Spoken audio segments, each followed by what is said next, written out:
today. Might be pretty unorthodox, but we're gonna make it last. Canadian doubles as the first ice walleye bite snaps off the chart.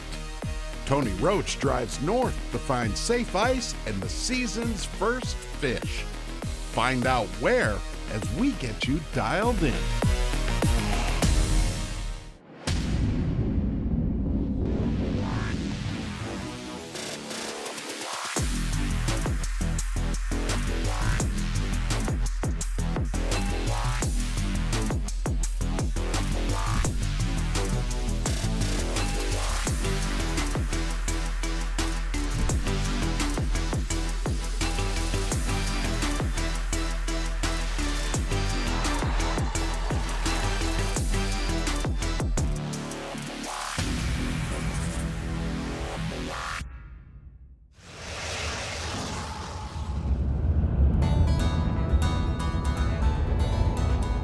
Hey, I'm Tony Roach, and this is Dialed In Angling. We are on a road trip today, the ultimate road trip in search of ice. You know, there's not a lot of ice right now, especially in the United States. So I've just been kind of watching the weather reports, following maps, looking at temperatures, calling around, and guess what? One of my bucket list destinations has ice. Wekusko Falls Lodge in Snow Lake, Manitoba. It's about a 14-hour drive. This is just one of those destinations that I've wanted to check that box for a long time. I cannot wait.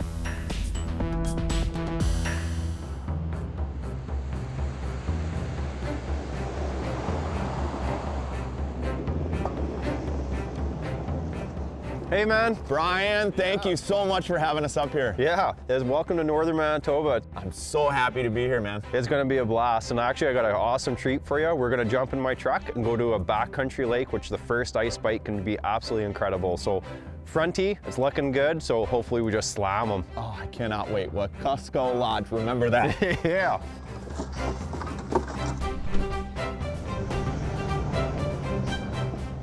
We're gonna have to walk out about 400 yards, check some ice just to make sure. It could be a real treat for you.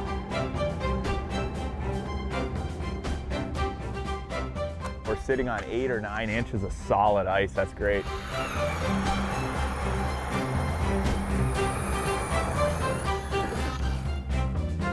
Okay, so how we like to use our dead sticks up here, which are extremely effective, is basically we're just going to snap the head off of a minnow, and then we're going to use this VMC with a long shank.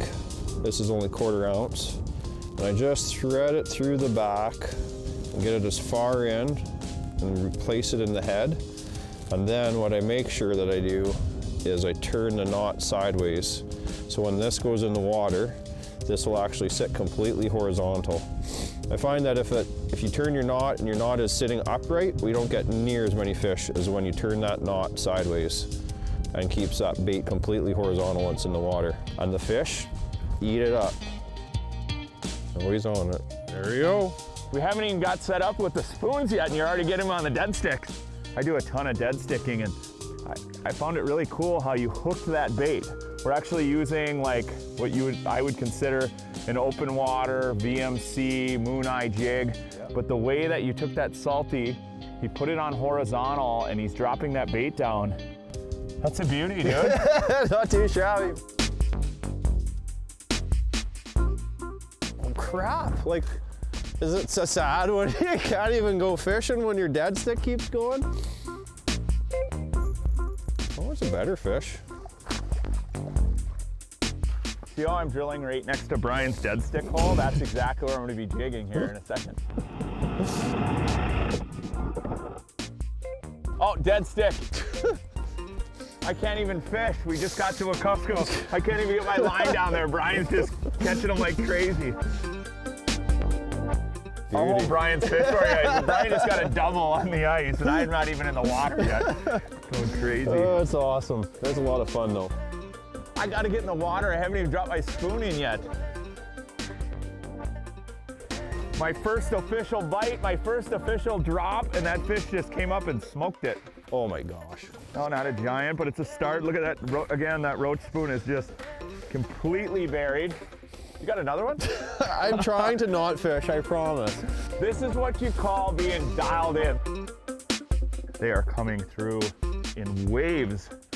We have been fishing now for about 10 minutes, and I think that's about our 8th walleye, so definitely worth the price of admission here. There's another one, Brian. Man, we are stacking them up. Unbelievable. On a roach spoon. Stay tuned, you're watching Dialed In Angling. Dialed In Angling. Brought to you by Strike Master. VMC Hooks. iFish Pro Tip-Ups. And Suffix.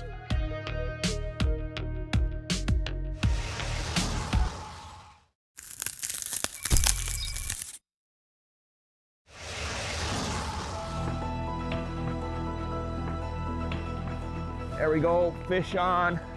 Hey, I'm Tony Roach. Welcome back to Dialed In Angling. We drove north of the border into northern Manitoba to find good, safe ice. We're fishing at a destination that I've wanted to fish for a long time. That's Wekusko Falls Lodge. I'm fishing with the lodge owner, Brian, behind me, and this is nothing short of spectacular. We are absolutely cracking them.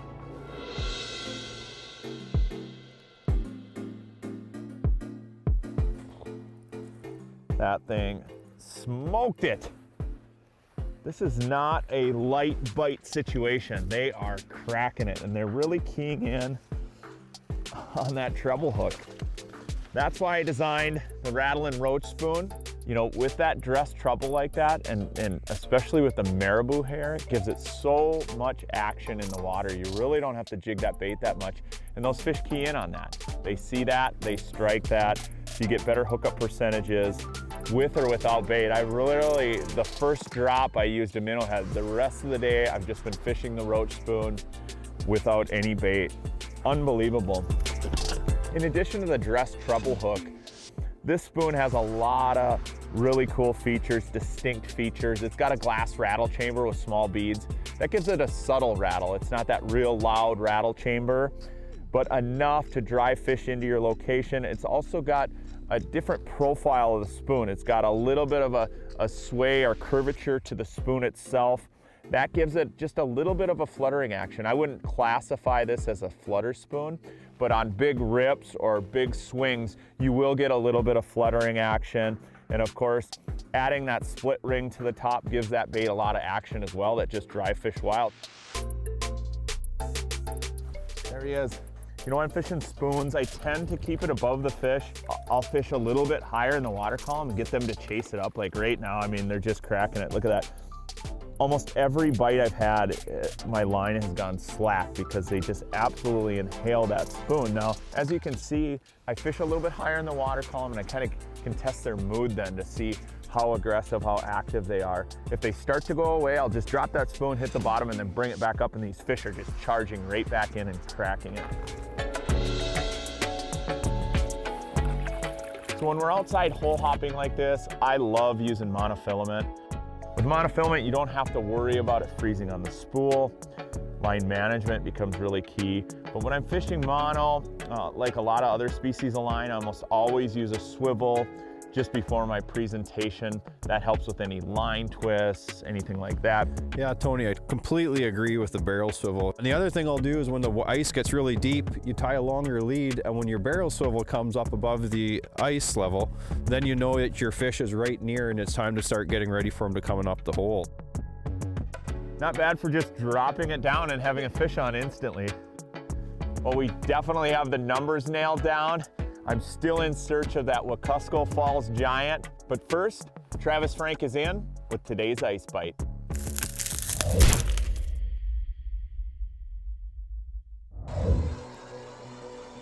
Most ice anglers today have made the switch from gas-powered augers over to these lithium battery-powered augers like you see behind me.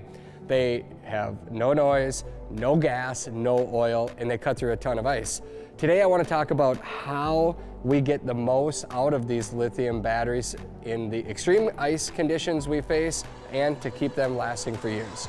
The most common question that StrikeMaster receives about their lithium batteries is that they won't take a charge. And usually the reason why is because the battery is too cold. If your battery does not take a charge, bring it inside and let it warm up for 24 hours. Then when you plug it back into the charger, it's almost always going to take a charge. The second question they receive is about the battery charger itself. They plug it in and it doesn't charge. The reason, believe it or not, is very simple. You have to click it in. When you click it in, you'll actually see the red light turn on, it'll say charging, and then it'll go to green once the battery is fully charged. Now when we're on the ice and it's really cold outside and we're gonna be out there all day, we like to keep our batteries in this insulated battery bag right here. It's a very cost-effective bag, but it'll save you a lot of headaches out on the ice in really extreme conditions. We're talking about the coldest temperatures of the season. This bag is also helpful if you have any items that you want to protect to keep from freezing while you're out there. Now at the end of the ice fishing season, when you're all done, it's important to store your batteries in a safe place. StrikeMaster recommends that we put them in a dry place at a temperature between 32 degrees and 100 degrees. So basically just bring them inside. You also do not want to store them on a dead battery. So plug it in, charge it one last time, and then remove the battery from the charger. You do not want to store them plugged into the charger. If you're going to store them for over 6 months, the recommendation is to plug it back in every 6 months and bring it back to a full charge. And then obviously before you hit the ice for the first time the next winter, you want to plug it in one last time, get a full charge on your battery before you head out on the ice. If you maintain these lithium batteries, you should be able to drill thousands of holes with them for many, many years. Dialed In Angling. Brought to you by StrikeMaster. VMC Hooks. iFish Pro Tip-Ups. And Suffix.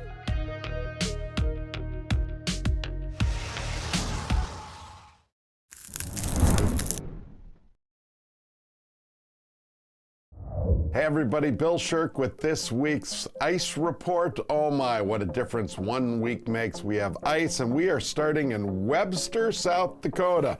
Marcus, you had water behind you last week. Now you're in the Snow Bear. Yeah, we're starting to get closer, get ready. Kind of from what I saw after talking to you last week, a lot of those holes did freeze over.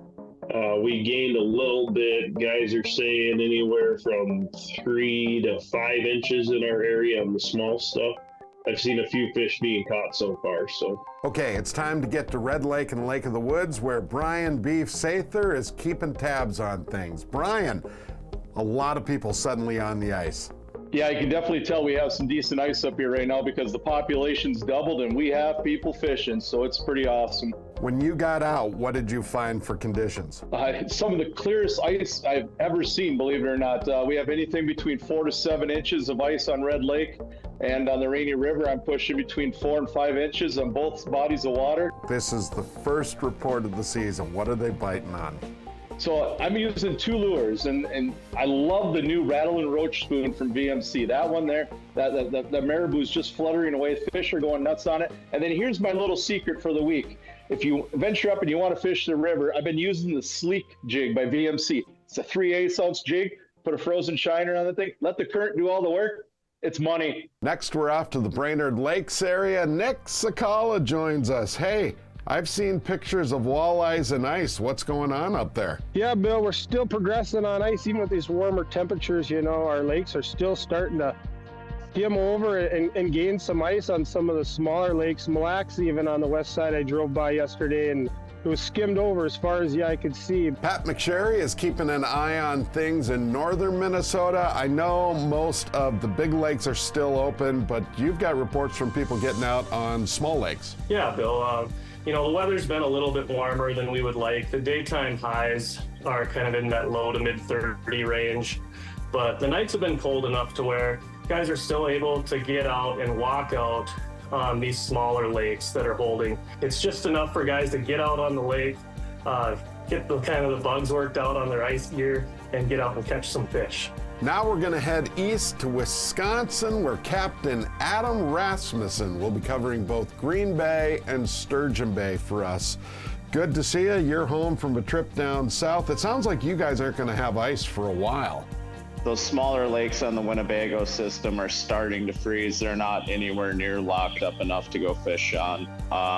The Bay of Green Bay is wide open as far as you can see. However, that's typical. Normally it's, before we can get out on the bay, it's middle to end of January. We'll check back in next week, Captain. We'll keep an eye in the meantime on this dang warming forecast. If you do get on the ice, be safe and have a life vest along.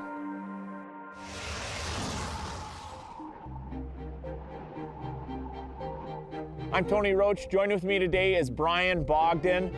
We don't have a ton of ice options right now in the Midwest, so we drove way up north into northern Manitoba, and we're fishing Wekusko Falls. So Wekusko Lake is about 400 miles north of the US border. It's about a 6.5, 7-hour drive north of Winnipeg. It's a fishing mecca. You want to catch a lot of fish and you never know what you're going to catch. You just do like what Tony did right there and hooks a few walleyes. Might be pretty unorthodox, but we're gonna make it last. I think I got a whitey on that side. Now this is a true Canadian double right here. Whitefish and a walleye. One on the dead stick, one on the jigging rod. Nice work. That's classic. You know, in Manitoba, Brian, you have to pinch the barbs down. I don't know if a lot of anglers know that when they come up from the US. And Brian showed me a really cool way with the Rapala tool, how to pinch those barbs down. So what I found is I like to use the 6.5-inch pliers just because it's a little thinner profile than your longer 9s. And the idea is just basically slide your hook into that groove that has like a pinching point on it. You just slide it in, and that's where it's nice to use the smaller pliers so you have smaller hooks, of course. And then all you have to do is just a slight squeeze, and that will completely take that barb right gone. And it's super fast. You're not trying to wrench or turn on it at all, and you get fishing that much quicker. That's what the name of the game is, right? Hey, anglers always learn from other anglers. I just learned a trick about pinching barbs down. Boom. I mean, that's what I love about fishing that Suffix Advanced Mono. There's no stretch, so it fishes like a fluorocarbon. You know, these fish are coming up so fast and hitting it so hard that the line's going slack, so you can feel that. It's almost like fishing a braid, for example. And in Manitoba, because we have to pinch those barbs down, it's really important that, you know, there's not a ton of stretch. You don't want any slack in your line. You want tension on the whole time. And that line does wonders for that, let alone doesn't freeze up. Again, when we're hole hopping, line management's key. You have total control over that bait because you can feel everything.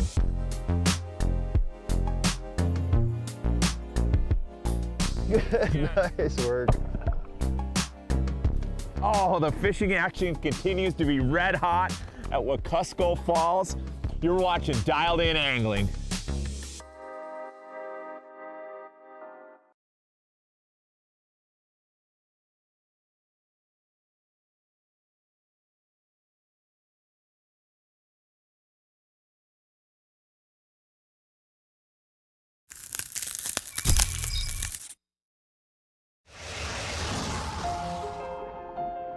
With warmer temps across the Midwest, we haven't had a lot of options for ice fishing destinations.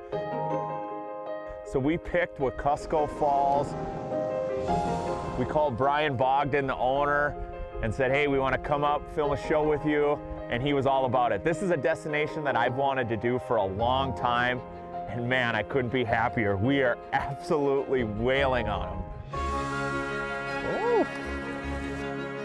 Ah, get him out of there, look at that.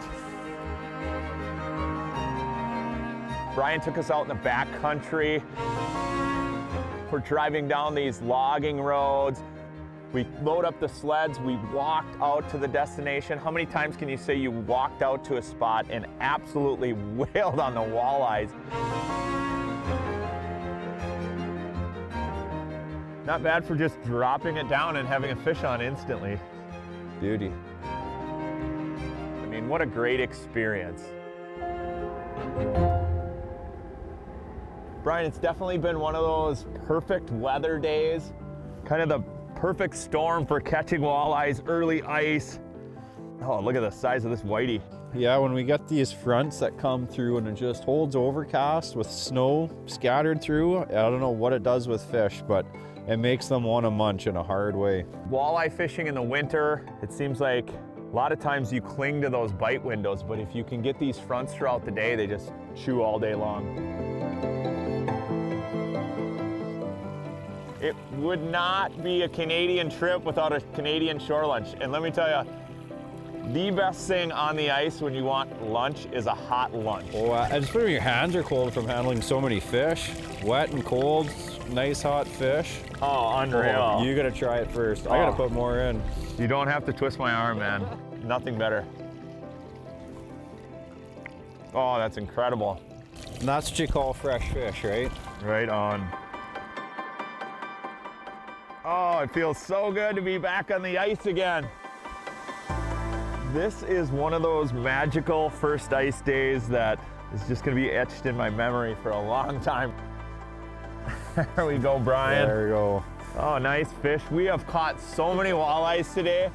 For my first ice adventure of the season, I couldn't ask for a better trip. Thank you so much, man. This was a blast fishing with you. You got a special place here at Wekusko Falls.